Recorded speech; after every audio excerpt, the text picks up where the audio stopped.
Thank you. We're learning today the Gemara on Davav on Badala, 4 lines from the top of the Yama. The Gemara goes back to the Mishnah where it spoke about the rain, and it said that you have the Yoire and the Malkaish, which is the first rain of the season, and the late rain that comes at the end of the season. So here this Gemara is going to discuss what the term Yoire means, what the term Malkaish means, various different interpretations.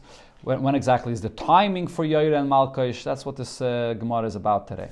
Tana Rabbana, we learned in the Braise, Yoire. What does the term Yoire mean? Shemoire esabriyos, that Yoire means like when it shows, it instructs people. What does it teach them? What does it instruct them? La tiach gagoseyen, that they should go ahead and plaster their roofs. V'lahachnes es periseyem, and also to bring in their produce that's left in the field. Velasas kol tzarkeyen, and to take care of all their needs before the winter comes. It's when you have that first rain of the season, so you know, okay, it's time to take care of things, finish up before the winter comes. That's why it's called Yoire. The Braisa continues, another pshat is, what does the word Yoire mean? Shemerave esa aretz, that it quenches the thirst of the land.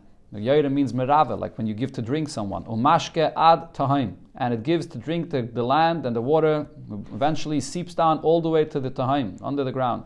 Shenema, as the pasuk says, tilomeha, the little hills that you have in the field, which you have over there after you are going to plow in the field. Rave nachas, so it rave means this term over here, that it quenches the thirst of the field, and it's nachas gedudeha. Gedudeha, all the people have a nachas from this, berevivim to megegenat simcha tevarich. So the things that grow in the field get benched by this rain that comes into the field. So the taich of Yoire is related to the word rove, that it quenches the thirst of the field. Third pshat, Yoire means sheyored benachas. The first rain of the season, it comes down calmly. As Rashi says, the word Yoire is like a teacher. And what does it say by a teacher? That derech chachamim benachas nishmaim. That a teacher is supposed to teach. He doesn't scream at his students. He teaches. He explains. So the same thing also. The first rain of the season that comes down like a teacher. Comes down calmly. Ve'ena yored bezaf. It doesn't come down vehemently. It doesn't come down like a strong rain. That's later in the season. Okay, now the Braisa will discuss this term yored. Is it something, the first rain that comes in the season, is this something which is positive? Is it something which is beneficial? Or is it something which is actually could be negative? And the Braisa will explain why. Maybe I can say, we're all saying over here different things, that Yoire is used in the positive. But maybe it's not so. Maybe Yoire means Elo shemeshir es haperis, that it causes those fruits that are still on the tree to be torn off. The word Yoire could mean like Yoire, like when you shoot something. Yoire is like when you're coming with a force. So maybe Yoire means that those fruits that are still on the tree at the end of the season. We're talking over here already about in Tishrei or in Cheshvan, on Kislev. So most of the trees don't have any fruits on them. But if there's some fruits that are still on the tree, so maybe Yoire means that it knocks off those fruits from the tree.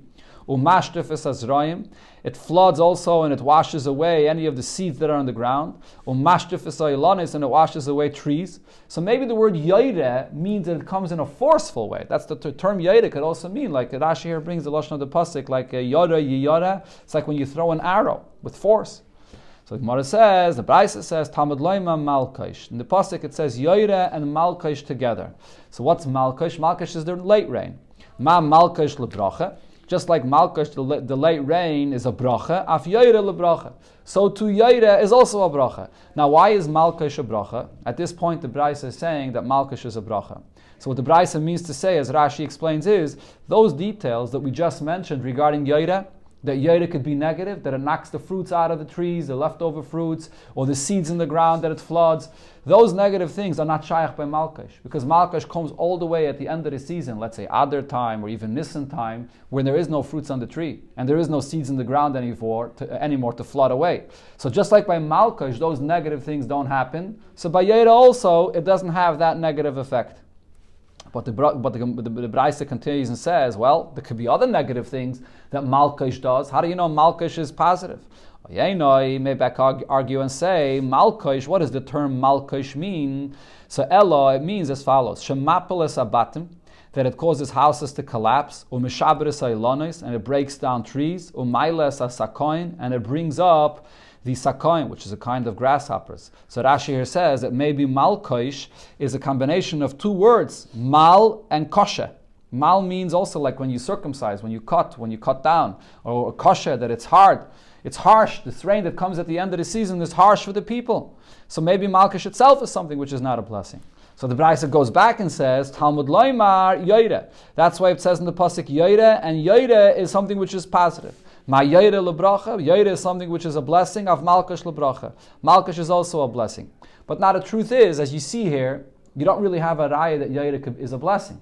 Either way you go, the rain that comes in the early in the season, and the rain that comes late in the season, it could either be a bracha or it could end up being a curse. And the same with the rain at the end of the season. So in the end of the day, how do we know that this is for a bracha? So here the Braisa concludes and says, V'yoyre gufe minalon. How do I know the yoyre, that rain that comes in the beginning of the season, that it's a bracha? Because there's the pasuk that says, and this is the beginning of the pasuk that was quoted in the Mishnah, Uveneit Sion, the people in Yerushalayim, Gilu v'simchu b'Hashem lekeichem, should be joyous with the Eibishter, Kinasan lachem es hamayra l'tzdaka. The Eibishter gave you mayra, which is this first rain, l'tzdaka, as a righteousness. And vayered lachem geshem, mayra u'malkish berishain. The Eibishter brought rain, and he brought both the Yoira and the Malkish in the month of Nisan. As we learned yesterday in the Gemara, this refers then that when there was the miracle, then they had both rains in the month of Nisan. So here in the Pasuk it says that the Mayra is a tzedakah. Tzedakah means that it's positive, it's a good thing. So just like Mayra, the Yoira is a positive thing, so to the Malkish that the Pasuk is speaking about is the rain that's positive. Really, in a way, the whole discussion of the Gemara, I think Rashi says this over here. Yeah, Rashi says that it's all a question about how you read the psukim in the second parasha of Shema. Vayim Shemaya, and then it says, V'nesati lechem Yoire o Malkish. The question is, when the pasuk there says Yoire o Malkish, is it saying it as a bracha? V'haya im Shemaya tishmu. If you're going to listen, then you'll get the bracha of Yoire o Malkish. Is that the way you read the pasuk? Or the way to read the pasuk is V'haya im Shemaya tishmu. But then if you're not going to listen, then I'll give you Yoire. Malkish, Yoire is harsh, and Yoire could break, and Malkish is also harsh. So the Gemara is really discussing how you understand the parsha in the second parsha of Shema. Tana Rabbanan, we learned in the Braisa. Now the Gemara is going to discuss the timing. When does Yoire come? When does Malkish come? Yoire b'mar Cheshvan. Yoire is in the beginning of the season in Cheshvan. Malkish is b'Nisan, at the end of the season in Nisan. You say that Yoire, the first rain comes in Cheshvan, Malkish b'Nisan, and the late rain comes in Nisan. Maybe the first rain comes earlier in Tishrei, Malkish b'Ir, and Malkish comes down even later than Nisan and comes in the month of Ir. So the Gemara says, no, Talmud Loimar b'Itay. When the pasuk talks about the Yoire and Malkish, it says that it comes in the right time. When's the right time for the rain? Tishrei is too early. Tishrei, you still have the produce out in the field. And Ir is also too late. Ir is already after the time when you have the wheat already that was cut, or the barley already that was cut from the field. So Ir is too late. Malkish. Now, regarding this term of Malkish, going back to the actual meaning of what Malkish is, Amar Avni Loi Baridi Amashmuel Davar Shamal Kasheseyan Shal Yisrael. This is something. This kind of rain is something that comes and it circumcises the stubbornness of Yidden. What this means is that if it comes the end of the season and it still didn't rain, so the Yidden see that the Eivisher is not giving them rain, it's going to be a hunger, so this causes Yidden to do tshuva. So therefore this late rain, if it doesn't come, it causes for tshuva. This rain comes and it fills the tvuah. The kashya refers to the kernels at the end of the season when it already grew, but you need that last rain to help it like finish off and ripen, and it should become completely full. That's what the term mal koish means, that it fills the tvuah, the kashya, the kernels that are there in the tvuah in the end of the season. Masnite tane, in a Braisa we learned, what does the term mean? Dava sheyared ala malilois v'ala koshin. That you have the rain, it comes down on the melilois. The melilois refers to the ears of the tevuah, and the kashan is the stalks. Again, this is the late rain in the late season, once all the grain in the field grew already. Tana Rabbanan and Abraisa we learned, again, going back now to the scheduling of the timing, when the early rain comes and when the late rain comes. And we'll see over here that there's a big nafkamina lahalacha regarding knowing exactly the timing. Yoire b'mar Cheshvan, the early rain comes in Cheshvan, or Malkish b'Nisan. The late rain comes in Nisan. You say the early rain comes in Cheshvan. Maybe it starts later. Maybe it comes in the month of Kislev. So before we were saying maybe it comes in Tishrei. So Tishrei we said is too early. But maybe it comes later on in Kislev. So the Gemara says, no, that's too late. Talmud Laima be'itai, the pasuk says be'itai, and a cheshvan time is already when you're plowing and planting in the field and you need the rain then. Yoire or Malkaish, so it says in the pasuk, Yoire and Malkaish together, Ma Malkaish be'itai, just like Malkaish that comes at the end of the season, comes in the right time that you need it then. Once you cut the tvu in the field, there's no point for the rain at all. Af Yoire be'itai, so to Yoire means in the right time when you're plowing and planting the field, which is in the beginning, in Cheshvan time. Tanya Yidach, and a different brayso we learned, and here there's a machlokes about this. Exactly what's the timing of the early rain and the late rain in the season. Yoire b'mar Cheshvan and Malkish b'Nissen. So the first opinion is Divrei Rab Meir, like we said before, that Yoire is in Cheshvan and Malkish is b'Nissen. The Chachamim b'Imrim, however, the Chachamim say Yoire is b'Kislev. Yoire is in the month of Kislev. So now the Gemara explains, Man Chachamim. Who are these Chachamim? So as we'll see, even the Chachamim that say Yoire is in Kislev, it doesn't mean that the early rain starts in Kislev. That's the last stage of the early rain. Let's see. So Rav Chisda says, who's this Chachamim? Rabbi Yosi. This refers to Rabbi Yosi. The Tanya in a brayso we learned regarding the rain that comes in the beginning of the winter, that there's a few different dates for this early rain in the beginning of the winter. What is the first rain that comes in the beginning of the season? HaBechira, the very earliest of this rain, is B'shloisha b'Cheshvan. The earliest date when it starts raining is the third day of Cheshvan. Beinonist, intermediate date, is B'Shiva Bay, the seventh day of Cheshvan. Afila, what's considered to be the latest rain of this early rain in the season? B'Shiva Sabay, in the 17th day of Cheshvan. Divrei Rab Meir, this is Rab Meir's opinion. Rabbi Yehuda says that there are 3 rains in the beginning of the season, but the schedule is a bit later than this. B'Shiva, the first rain is the 7th day. It will be Yitzayin, and then the second rain is in the 17th day. And B'Esrim V'Shloisha, and the third rain in the beginning of the season is the 23rd day of Cheshvan. Rabbi Yosi says that it's a little bit later. But Yud Zayin is the 17th day of Cheshvan. That's when the first rain comes. Ubesrim v'shloisha. Then there's the 23rd day. That's when the intermediate time for the first rain to come is Uberesh Chaydish Kislev. And then the third time when the early rain comes is Rish Chaydish Kislev. Okay, so this is the opinion of the Chachamim that we said before, that it comes in Kislev. Chachamim didn't mean that it mamish starts in Kislev. Kislev, Rish Chaydish Kislev, is the last date for the early rain. This is what Rabbi Yosi said. The individuals that go and fast when the rain is not coming for the season, so the Yechidim do not fast until Rish Chodesh Kislev arrives. Because until Rish Chodesh Kislev, this is still the timing for the early rain of the season. So until then, there's no inyan of fasting, because it could be that the early rain will still come. So that's the nafkamin over here, to know exactly when's the dates for the early rain. When the last period of the early rain comes and it still didn't rain, so then starts the process of the different levels of fasting. And the first thing is Yechidim start fasting for this. Rav Chisda said, Rabbi Yosi. We paskin like Rabbi Yosi, that we just said here, that you wait until the Chodesh Kislev to see if it's going to come and rain or not. Ameimar, masni lohad Rav Chisda b'hol lishna. Ameimar, so he had a different version regarding what Rav Chisda said, a halacha regarding the rain. And this is regarding really something else, going back to something we learned before already. So a machlekes was that we had before, and this is going to be later in a Mishnah later. So one opinion is that on the third day of Cheshvan is when you begin asking for the rain, when you say V'sein Talamata. Rabbi Gamliel says you start saying V'sein Talamata on Zayin Cheshvan. Rav Chisda said we passing like Rabbi Gamliel. So Rav Chisda said it on a different thing, not regarding this Rabbi Yosi over here. According to whose opinion, there's this brayso over here, go. The brayso says that if you have rain in the beginning of the season and it rains 7 days, one day after the next. So so this, the 7 days, could be the very first rain of the season, and then the second rain of the season. In other words, what he's saying is that the first and the second rain of the season are removed from each other 7 days. So if it rains 7 days, so this is the first and the second rain of the season.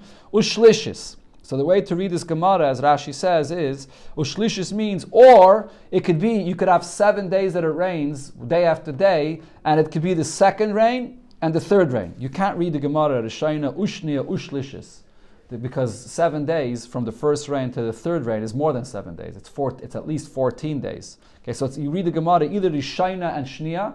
If it rains 7 days together, it's either the first and the second rain of the season, or it's Shnia and Shlishis. According to some, that's actually the Girsa in the Gemara. You add in over here in the Gemara, Oy Shnia Ushlishis.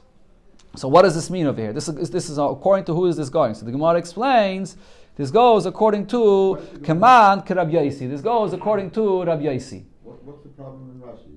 This is a different case completely. A case where it rains 7 days in a row. No, correct. No, but going back to what we said before. According to Rabbi Yehuda Lamashal, wait 1 second. According to Rabbi Yehuda, from the first rain to the second rain is how many days? It's from Zayin Cheshvan to Yud Zayin Cheshvan. That's 10 days. So it's not 7 days. We're saying here that you have a rain that could be the first and second rain. It's only 7 days. So that can't be Rabbi Yehuda or even Rab Meir. Rab Meir said that you have the rain from Shiva Boy. Again, what did we have before? Shiva Boy to Shiva Asa. That's 10 days. Right? According to Rabbi Yaisi, what did Rabbi Yaisi say? The first rain comes Yud Zayin. The second rain comes Chav Gimel. That's 7 days. The second, from the second to the third, it's from Chav Gimel to the Chodesh Kislev. That's also 7 days. So Dafka, according to Rabbi Yaisi, when you have the rain 7 days, you could say that it's either a combination of the first and the second rain, or it's a combination of the second and the third rain. So what's the question in Bible? Who is Absalom? This, yeah. Or he can't go by himself?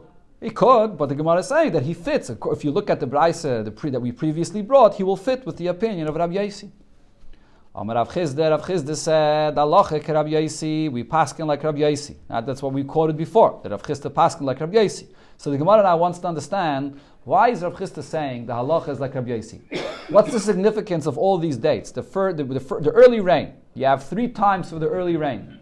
Right, so according to Rabbi Yaisi, it's Yud Zayin Cheshvan, Chav Gimel Cheshvan, and Chodesh Kislev. What's the significance of that? So now, Bishloi Merivir Ishayna, we understand what the significance is to know when the very first rain is. Lisha, that's when you start saying the same Talamata. According to Rabbi Yaisi, you say the same Talamata on Yud Zayin Cheshvan. Shlishis, when it comes to the last date for the early rain, so what's the significance of that? Lis Anais, to know when it is that you have to start fasting if the rain is not coming in the season. If Rosh Chodesh Kislev it doesn't rain, so as we said before, Yechidim start fasting. Shnia Lemay, but the second rain of the season, why is that necessary to know when that intermediate time of the early rain is?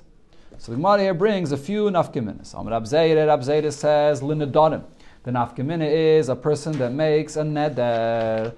Litnan, we learned in a Mishnah, Hanoider ad geshamim.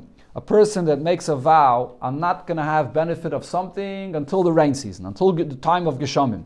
What is geshamim? So the Mishnah there says, what this means is, the Pach adds here, Achiyu geshamim, until the rain comes down, or Achetere, which means Achetere drivia shnia, until the second rain of the early season comes down, which will be, according to Rabbi Yaisi, Chav Gimel Cheshvan. So why is this the second rain of the season? So Rashi has 2 pshatim. Rashi says either because the first rain that comes in the season, people don't consider it yet to be the rain season. Just the first rain, as we learned before, comes down lightly, and the ways in the street and the earth is not yet so moist and it's not yet so muddy. So therefore, when's really the rain, the winter season? The second rain. That's when everything becomes muddy. Second pshat, Rashi says, the term Geshamim is a plural term. So therefore, Geshamim means not just when the first rain comes down, when the second rain comes down. So therefore, it's Negeya, it's relevant to know regarding the Lashon of a neder of a person. If he says, Ada Geshamim, or Mishayardu Geshamim, so it means the second rain. According to Rabbi Yaisi, that's Chav Gimel Cheshvan. Rav Zvid says, L'zeisim. It's relevant to know when the second rain of the season is regarding olives in the field. What's the halacha of the olives? The Tnan, we learned in the Mishnah, so there's leket, shikha, peya, that's supposed to be left in the field for who? For the poor people, in the corner of the field, or the things that the other produce in the field that you left behind over there, and they have to be left for poor people. So, but now, if you know that poor people gave up, they're miyayish, they're not coming back to get them. So then anybody can go and take this leket, shikha, and peya. So when is that? When could you go and take from the leket shikha and peya? Mishayelchu hanemushais. When the nemushais, which are the very last poor people that came to get their leket shikha and peya, are gone, so now anybody can go and take from it. The Gemara is going to explain the term nemushais in a moment. Peret Peret and Eilois is similar to Leket Shikha and Peya. This is by a vineyard. When you have the vines, also the leftovers that are there, or when you have these vines, the clusters of the grapes don't grow in the regular way. They don't grow like big, like regular clusters. So that's something that has to be left for poor people. So if you see that the poor people came in the vineyard once, and v'yavoyu, and they came back a second time. So now, once they came twice, so you know that they're not coming back again. So now anybody could go and take from it. B'zeisin. How about regarding the olive trees? How do you know that no poor people are coming back again? Misheteire de revia shnia. When it's already the beginning of the winter and the second rain in the beginning of the season came down. So here it's relevant to know, when's that date? When is the date of the second rain of the season? That's the nafkamina to know that according to Rabbi Yossi, it's Chav Gimel Cheshvan. Now the Gemara says, "Ma'ina mushes." What is this term, the mushes, that it said here in this Mishnah? Rabbi Yechanan Sabi. It refers to older people, the Ozliya Tigra, that they walk with a stick in their hands. And the mushais literally means, Rashi says, that they're memashish. They come very slowly with a stick, and they feel everything. They inspect things much slower than regular people that come and look quickly and run quickly. So when these nemushais that come and look more slowly, and they gave up to take anything else, so you know that there's no other aniyim that are coming here to take anything. Another pshat, Reish Lakish Shama, Reish Lakish says, Lekute basar lekute. It's referring to the people that come and collect, and then they have others that are coming and collecting after them. Now she says, sometimes a poor person, so when he comes to collect, he comes together with his son. And he goes, and his son goes behind him. So in case he misses anything, his son can come after him and take what he missed. So those are the nemushas that come late, and after they are gone, then anyone else could come and take. Going back to the Rabbi Yossi, what's the nafkaminat according to Rabbi Yossi to know when the second rain in the beginning of the season is? Rav Papa says there's a relevance for another halacha. Kidei lahalech b'shvilei yoreshos. In order to know whether you're allowed to walk in the pathways of different people's properties and different people's fields. What does this mean? The master had said, Mahalchin kol adam b'shvilei yoreshos. You're allowed to take a shortcut and walk through people's fields, people's properties, until into the rain season, when the second rain in the beginning of the season comes down. Why? Because during the summer or before the second rain comes down, so if you're walking through a person's field, you're not going to ruin anything in his field. But once he already plants and the second rain is coming down, so then he has the produce in the field that's going to start growing. So from that point on, you're not allowed to make a shortcut. You can't walk through his field. So it's relevant to know when the second rain is.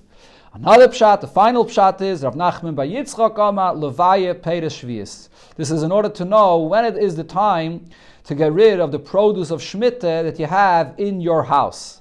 T'nan, so we learned in the Mishnah, Ad Masaynen and V'Seifim B'Tevenu V'Kash. Up until what point are you allowed to have benefit and use for yourself to burn for yourself in a fire?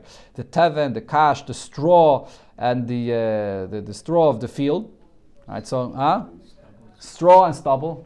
Till what point are you allowed to keep it in your house? Shal Shvius from Shemitah. Right, so what's the halach always that it says regarding Shemitah? That any produce that you bring into your house, you can only keep it privately as long as that same produce is available in the field. It's available in the field for the animals to eat. So when it comes to the straw, until what point are you allowed to keep it in your field? Until the winter season and the second rain in the beginning of the winter season comes down. What's the reason? My time. That for the animals and the beasts that have in the field still to eat, which means as long as the animals in the field still have what to eat from that type that you have in your house, so you can keep it privately in your house and give the animals to eat in your house. But if the wild beasts in the field don't have what to eat from this, what you have in your house, so then you have to get rid, you have to take out of what you have in your house. So over here, as Rashi explains, when it comes to the second rain of the season, so any straw that's left over in the field becomes disgusting, becomes totally wet, so the animals in the field don't have any straw anymore, so you have to take it out of your house. So the Gemara Rabavo said, my loshin, it's it's in the beginning of Shemitah, I guess, right? We're talking about the beginning of Shemitah. So Rav Yehuda, again, Rabavo said, my loshin revia. What is this term revia that we use regarding rain? Dava sheroiva esakarka. The rain is like the relationship of a zachar and a nekeva. So the same thing also, the field itself is like a nekeva. And it has to have the rain that comes into the field and provides for it. It penetrates into the field and it gives it the water that it needs in order to be able to produce and to grow and to give birth to the produce. Rav Yehuda said, Mitra baila the arahu. The rain is like the husband of the field. Shenema, as the pasuk says, Kasheyered ageshem va'asheleg min hashamayim. The rain and the snow comes down from heaven, and v'shama lo yashuv ki im hirva sa'aretz ve'elida ve'etzmicha. So what does the pasuk say over here? The term the pasuk uses is ve'haylida ve'etzmicha, meaning that the earth gives birth, and therefore we compare the rain to like a husband and a wife.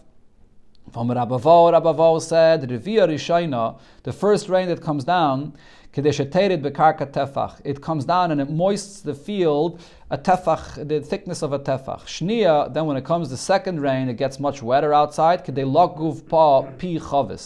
you can take the earth that's now very wet and you can use it to create the clay that you need to cover a barrel. So usually in order to create the clay, you have to add water. But after the second rain, there's enough water there that you're not going to have to add any other water to make this clay for the barrel.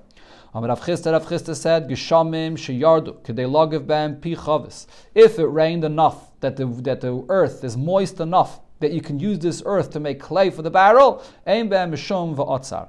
So then the Eibusha is not withholding the rain. In other words, what this is relevant to know is whether you're going to have to fast because the Eibusha is not bringing adequate amount of rain. So if there's enough rain that it's so wet outside, so then you know that the Eibusha is not holding up the rain in this season. Rav Chisda said, Geshamim sheyardu kaidin va'atzar. Rain that comes down in the daytime, in a time in the day, before you say va'atzar. In other words, before you say Kriya Shema, and Kriya Shema in the second parsha you say va'atzar, if that's when the rain comes down in the day, ein behem mishum va'atzar. So then the Eibusha is giving the adequate amount of rain that you need in the right time of the day. Now the Gemara is going to discuss now over here that the interesting thing, the timing in the day. What time of the day is the rain beneficial and what time of the day is the rain not beneficial? So the Gemara explains, Abaye said, Lo yamaran ela kaidim va'atzar de'urta. This refers to when you say Shema at night. You say Shema at night, and in Shema, in the second parsha, you say va'atzar. So if the Eibusha is giving you the rain daytime, which is before you say Kriya Shema at night, the rain of the daytime is good, is beneficial for the world. Avol kaidim va'atzar de'tzafra. But if it basically rains at nighttime, which is before you say Kriya Shema in the morning, then yesh ben mishum v'atzar. That rain of the night is not beneficial for the fields. This is, the Eibusha is withholding the proper rain that should come during the day. So in other words, what the Gemara is saying over here is that the rain of the daytime is what's beneficial for the fields. The rain of the nighttime is not. And what it says, Rav Yehuda bar Yitzchak said, Hani anoni detzafra, these clouds and the rain that comes in the morning, lesbu mashasha. It's not tangible. It's not something that brings any good benefit.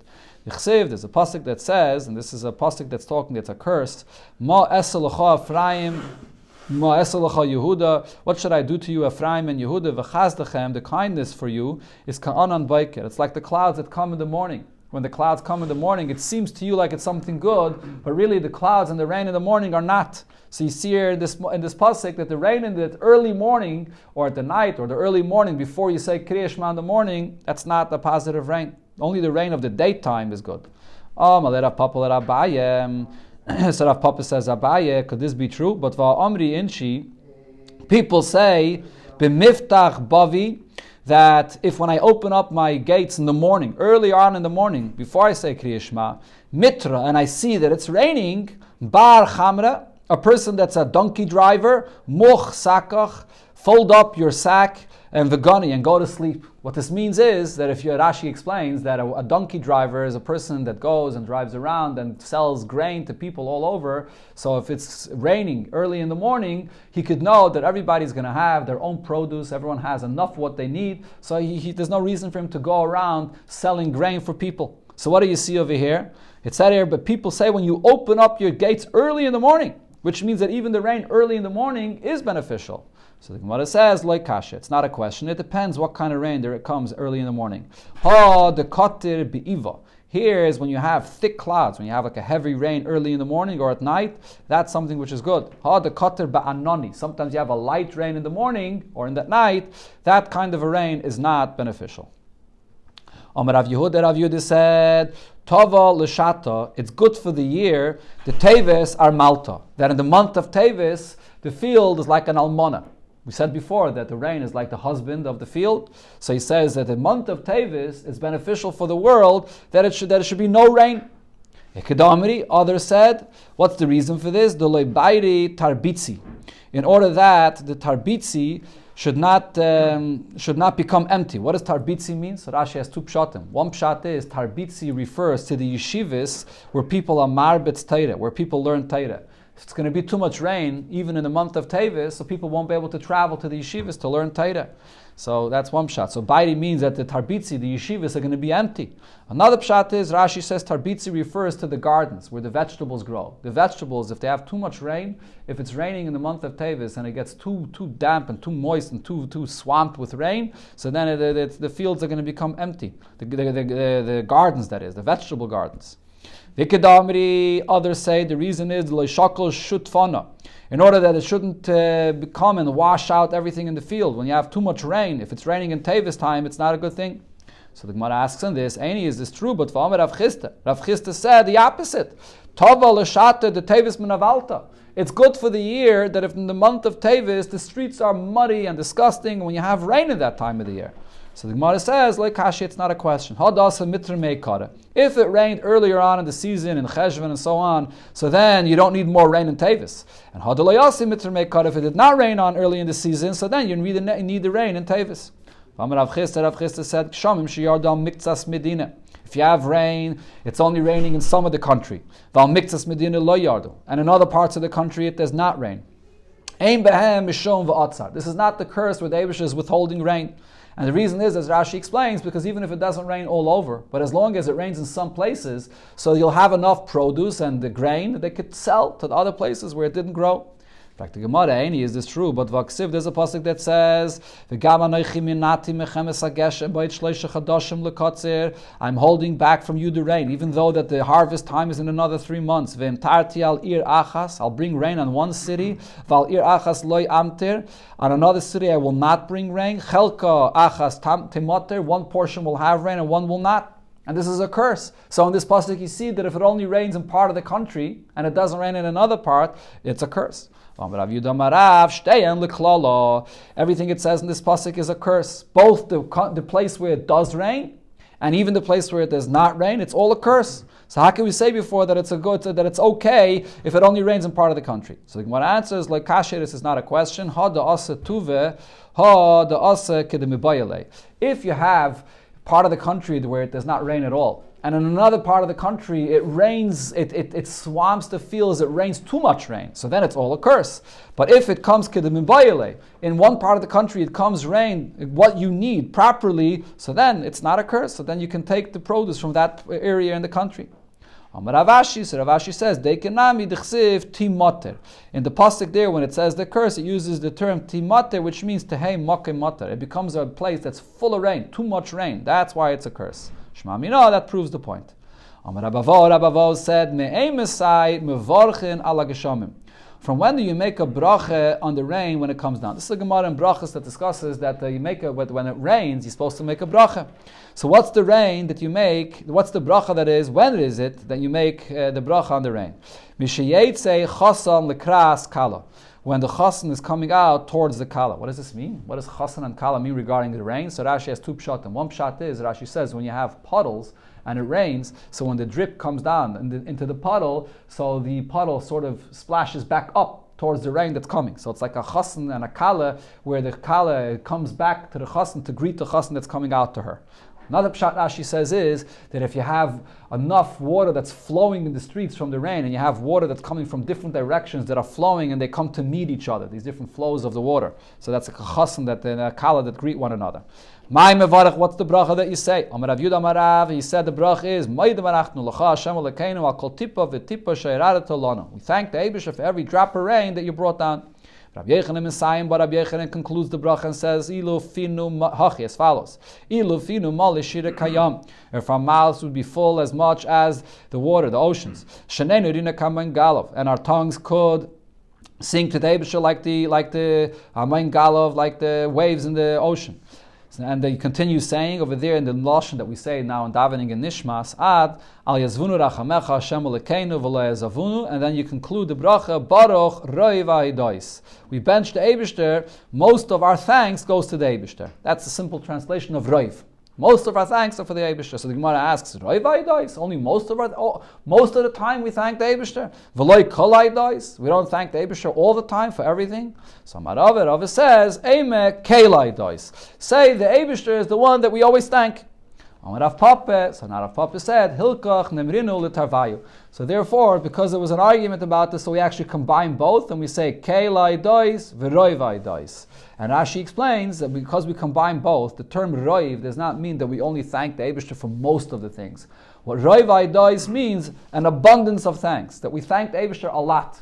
Kelai dois, the Eibishter is the source of everything, and we thank him, and we thank the Eibishter constantly. We thank him a lot. That's the taich of roi dois.